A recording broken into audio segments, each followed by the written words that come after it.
Everyone, कैसे हो आप सब? उम्मीद करती हूँ आप सभी लोग बहुत अच्छे होंगे। मैंने दक्ष की ये नई कार एक निकाली हुई है। एक्चुअली क्या है, मैंने ना बहुत सारी कारें अमेज़न से ऑर्डर लगाई हुई थी दक्ष के लिए। अभी नहीं, जब और थोड़ा छोटा-सा था तब मँगाई थी मैंने, और ये टूटती नहीं है, जब इनको फेंको तो ये टूटेंगी नहीं। ब्रेकेबल कार्स हैं। इसमें बहुत सारी वेरिएंट्स हैं। इसमें देखिए, कार, ट्रक और एरोप्लेन, बहुत सारी चीज़ें हैं इसमें, जो कि ज़्यादातर पसंद आते ही हैं बच्चों को। तो मैंने वही मँगाए हुए थे और 2-2 एक-एक करके मैं देती थी, तो मैंने आज उनमें से एक और नया टॉय निकाल के दिया है। आध्या भी बहुत एक्साइटेड है, और आध्या अपनी कोई चीज़ शेयर नहीं करती है दक्ष के साथ में। जब वो पुराना हो जाएगा ना, तभी शेयर करेगी। ये आध्या की आदत है। और एक और आदत है आध्या की कोई भी फ्रेंड, मोहल्ले की, और या फिर किसी फ्रेंड, मेरे किसी फ्रेंड की बेटी या कोई भी घर आ जाएगा, तो उसके साथ में वो सारे नए टॉय वो शेयर करेगी। तब वो मम्मा के साथ भी शेयर नहीं करती है। जो चीज़ें वो छुपा के रखती सबसे, वो उनके साथ शेयर करती है। उसे ये लगता है कि कोई आया है मेरा फ्रेंड, अब ये मेरा सब कुछ है। तो एक ये चीज़ है, तो मुझे अच्छा लगता है, लेकिन भाई-बहन में इस तरीके की थोड़ी नोक-झोंक रहती है। ये आम है जो नीचे वाली दीदी हैं, दे के गई हैं अपनी डलिये में ही। उनके हस्बैंड आए हुए थे, उनके हस्बैंड भी टीचर हैं, वो भी टीचर हैं गवर्नमेंट, तो वो शादी अभी नई-नई हुई है, लेकिन वो रहते अलग-अलग हैं, क्योंकि इनकी जॉब यहाँ सीतापुर में है, उनकी लखनऊ में ही है। तो इस वजह से संडे, सैटरडे या फिर किसी वीकेंड पे, या फिर कभी छुट्टी हो पड़ जाए, तब कभी भी वो आ जाते हैं, कभी दीदी हैं वो चली जाती हैं। तो बस ये आम वगैरह है, धुल के मैं फ्रिज में लगाऊँगी, डलिया साफ करके उनको दूँगी। और यहाँ पे ये लैया है, वो मैं फ्राई की हूँ। हस्बैंड को मेरे लैया बहुत पसंद है, तो बस थोड़ी-सी फ्राई कर लेती हूँ कभी-कभी शाम को, कभी-कभी मखाने फ्राई कर देती हूँ। शाम को कुछ ना कुछ चाहिए खाने को, तो बस वही मैं यहाँ पे फ्राई की हूँ कटोरा भर के। बाकी थोड़ी ही बची है, अब फिर से मुझे लानी ही पड़ेगी मार्केट से। और जो मुझे लैया अच्छी लगती है ना, मुझे मेरे हस्बैंड को, वो यहाँ पे बहुत मुश्किल से मिलती है। यहाँ पे एक फूली-फूली टाइप की लैया आती है ना, वो मिलती है। सुबह से 1-1 कप चाय ले लेंगे और यहाँ पे लैया हो गई है, हम लोग नाश्ता करेंगे, एंड थोड़ी देर बाद मैं किचन में फिर आऊँगी। और यहाँ पे आध्या और दक्ष लगे हुए थे लिप बाम लगाने में। आपको पता ही है, आध्या को तो लिपस्टिक मिल जाए तो लिपस्टिक लगा लेगी। अब मैं लिपस्टिक को छुपा कर रखती हूँ, लेकिन ये लिप बाम वगैरह तो ड्रॉअर में डली ही रहती, तो वो लगा लेती है। एंड दक्ष भी उसी से सीखता है, मम्मा मेरे लगा दो, दीदी मेरे लगा दो, तो बस थोड़ा-सा दक्ष को भी लगाया। और मुँह देखो कैसे बनाते हैं। एंड जब भी मैं कोई वीडियो बना रही होती है, क्लीनिंग कर रही होती है, जब भी मैं ट्राइपॉड लगा के छोड़ के चली जाती हूँ, ये दोनों कैमरे के सामने इतनी मस्ती करते हैं, वो आप देख ही सकते हो, इतनी शरारत करते हैं। फिर मेरा मन नहीं करता है इस चीज़ को हटाने का। मेरा मन करता है आप लोग के साथ भी शेयर करूँ, ये मोमेंट कैप्चर हुए हैं, तो फिर मेरे लिए भी रहा। और मैं थोड़ी-सी डाँट भी लगाई थी, जब भी मैं काम करती हूँ या कुछ भी करती हूँ, आ जाते हो सामने से ही, मैंने तुम लोगों को तैयार कर दिया, थोड़ी देर खेलो ना बाहर जाकर। लेकिन नहीं, मेरे ही पीछे पड़े रहेंगे। तो बस थोड़ी बहुत डाँटना भी चाहिए बच्चों को। और लेकिन दक्ष इतना छोटा है, वो भी नहीं समझता है, तो वो बार-बार आ जाता है। ख़ैर, बिस्तर की हालत आप देख सकते हो कैसी हुई, लैया वग़ैरह खाया है ना, थोड़ा बहुत फैलाया है, तो झाड़ू वग़ैरह भी लगाऊँगी अभी मैं, तो थोड़ा-सा ठीक कर देती हूँ। जब से मैंने बेड इस तरफ किया है ना, तब से बहुत राहत है मुझे, क्योंकि रात को ना गर्मी बहुत लगती है। दिन में तो ठीक है, ऊपर वाला जो पोर्शन इसके ऊपर एक बना हुआ है, जहाँ पे पानी की टंकी रखी हुई है, जिसकी वजह से यहाँ पर पंखा जब चलता है, थोड़ा बहुत ठंडक रहता है किनारे की तरफ में।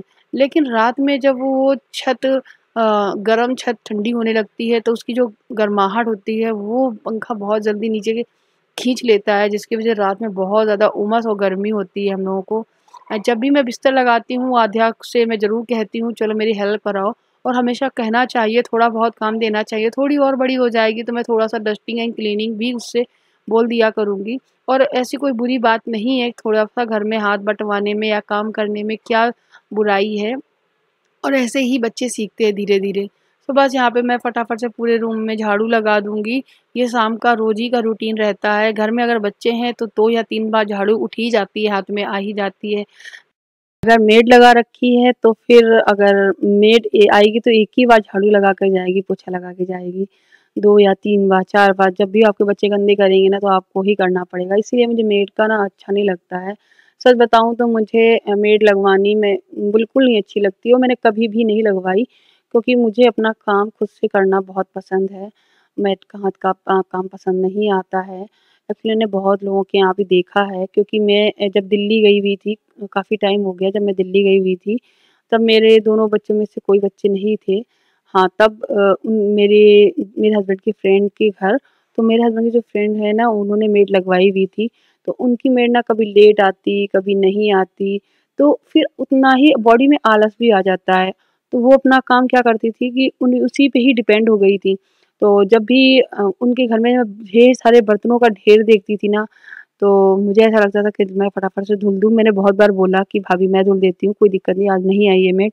लेकिन वो मुझसे कोई काम नहीं कराती, क्योंकि वो खुद ही नहीं करती हैं बर्तन वगैरह, झाड़ू-पोछा वगैरह, तो वो मुझसे क्यों करवाएँगी? कभी नहीं, मैं मतलब मुझे अच्छा नहीं लग रहा था। बोली वो आ जाएगी, थोड़ी लेट आएगी, बात हुई है मेरी, और बस 1 डेढ़ घंटे बाद मेड आ जाती है, तो वो फिर करके जाती है। लेकिन फिर भी मैं सच बताऊँ तो मुझे अच्छा नहीं लगता है। अपना काम खुद से करना बहुत अच्छा लगता है, फिर वैसे ही आदत हो जाती है। और घर में सबसे बड़ी बात पता है, जब भी घर में कोई मेहमान आते हैं, वो कोई 4 लोग एक्स्ट्रा हो जाते हैं ना, उस दिन मेड लोग ज़रूर छुट्टी लेती हैं। पता नहीं क्यों उसी दिन ही वो गायब हो जाएँगी, जिस दिन आपके घर में बहुत सारा काम होगा, और उसी दिन आपका घर बहुत ही गंदा और मेसी लगेगा।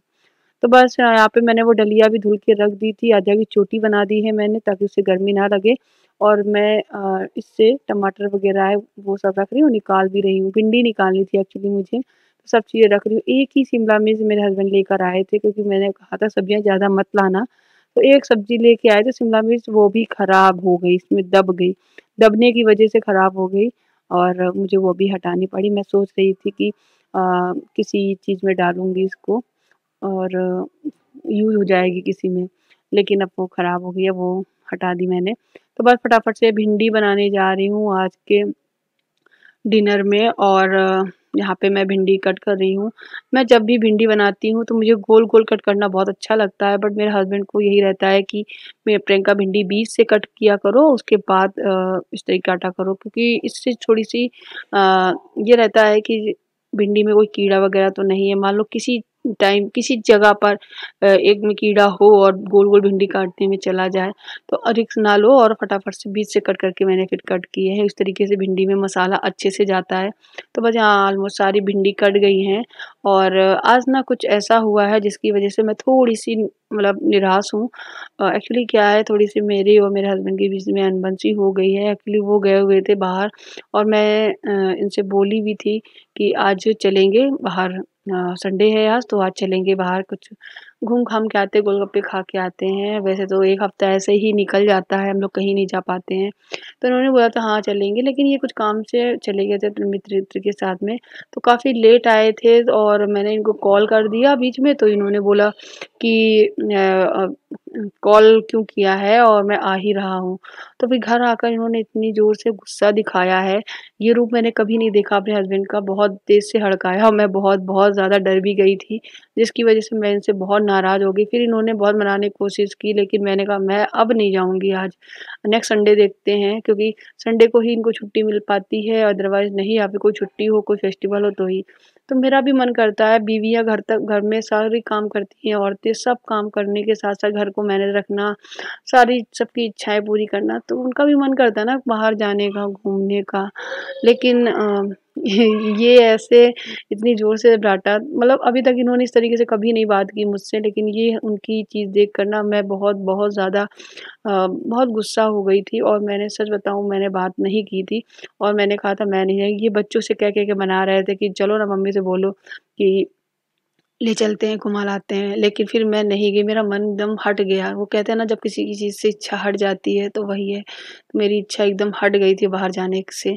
तो फिर बच्चों को ये लेकर पार्क चले गए थे, बोले बच्चे तो रो ही रहे थे, वो कह रहे कि मेरी जो लड़ाई जब भी इनसे होती है, किसी भी छोटी-मोटी नोक-झोंक होती है, अगर हस्बैंड वाइफ के बीच में अगर थोड़ी वो नोक-झोंक भी ना हो, तो फिर ज़िंदगी थोड़ी ना ऐसे कटती है।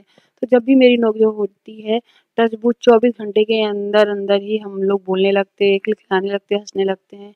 इन 9 सालों में कभी भी ऐसा नहीं हुआ है, कभी भी रिकॉर्ड है कि कभी भी ऐसा नहीं हुआ है कि 24 घंटे में हम लोगों ने बात ना की हो, और हम लोग अच्छे से सारा चीज़ें भूल कर पैचअप ना किया हो। लेकिन इस बार मुझे इतना ज़ोर से गुस्सा था कि जो जो रूप मैंने कभी नहीं देखा, वो आपने आज इस तरीके से दिखाया और बोला। तो मैं सोच रही थी अब जो 9 साल में नहीं हुआ वही हो जाएगा। लेकिन नहीं हो सकता है। जब भी अगर आपका एक पार्टनर ठंडा और गर्म दोनों इस तरीके के हो ना, तो आपकी ज़िंदगी बहुत ही आसानी से ट्रैक पे चलेगी। मेरी ज़िंदगी ऐसी है, जब भी ये गर्म होते हैं तो मैं ठंडी रहती हूँ, जब ये ठंडे होते हैं तो मैं जब ये गर्म होते हैं तो मैं ठंडी हो जाती हूँ, इस तरीके से रहता है। जब तक इन्होंने कोशिश की मनाने की, तब तक मैं नहीं मानी। जब मुझे लगा कि अब इनका भी मुँह बनने लगा है, अब ये भी गुस्सा हो रहे हैं, तो फिर काफ़ी देर भी हो गई थी, अब तो मार्केट जाने को था ही नहीं, खाना भी बन चुका था, बाहर क्या खाएँगे जाकर। तो फिर मैं फिर इनसे खुद ही बोल दी, सॉरी मैं आपको फ़ोन करके परेशान करी थी ना, इसलिए आप गुस्सा मत हो, अगले संडे चलेंगे। तो ये है कि कभी-कभी खुद की गलती होते हुए भी अ, इंसान ना मान रहा है तो फिर दूसरे को सॉरी बोल देना चाहिए। मुझे ऐसा लगता है, अगर आपके लाइफ़ को और लाइफ़ पार्टनर के साथ में ज़िंदगी गुज़ारनी है तो इन छोटी-छोटी चीज़ों को ज़रूर ध्यान रखना चाहिए। सो मेरा नेचर तो कुछ ऐसा ही है, कभी-कभी मुझे गुस्सा बहुत आता है, कभी-कभी मुझे अपने व्यूअर्स पे भी आ जाता है, लेकिन फिर भी मैं थोड़ा-सा शांत रहकर सोचती हूँ, फिर उसके बाद आप लोगों को अच्छे से रिप्लाई करती हूँ। मतलब है कुछ नेचर मेरा ऐसा, उसके बाद में चाहे सामने वाले ही क्यों की गलती क्यों ना हो, तो मुझे लगता है कि मैं इसके बिना नहीं रह सकती हूँ। मैं इससे के बिना एक पल या एक दिन मतलब कुछ भी नहीं हो सकता मेरा। तो मुझे ऐसा लगता है कि गलती अगर सामने वाले की है, फिर भी मैं सॉरी बोल देती हूँ। अपना-अपना पॉइंट ऑफ व्यू है, आप लोग बताना। यहाँ पे खाना पूरा बन चुका है और बस अब ये पार्क से लेकर आ जाएँगे बच्चे, तो बस हम लोग खाना वगैरह खाएँगे हैं। फिर मैंने कुछ रिकॉर्ड नहीं किया जब ये घर आ गए थे। आप लोग जानते ही हो, थोड़ा-सा मूड ऑफ था इसलिए। तो चलिए, सब कुछ पैचअप हो जो गया था हम लोगों का। तो इस वीडियो को यहीं एंड करते हैं। वीडियो अच्छा लगा हो तो लाइक ज़रूर करें, शेयर करें। मेरे चैनल पे नए आए हैं तो रिक्वेस्ट है प्रियंका की कि चैनल को सब्सक्राइब ज़रूर करें। Thank you for watching. Bye bye.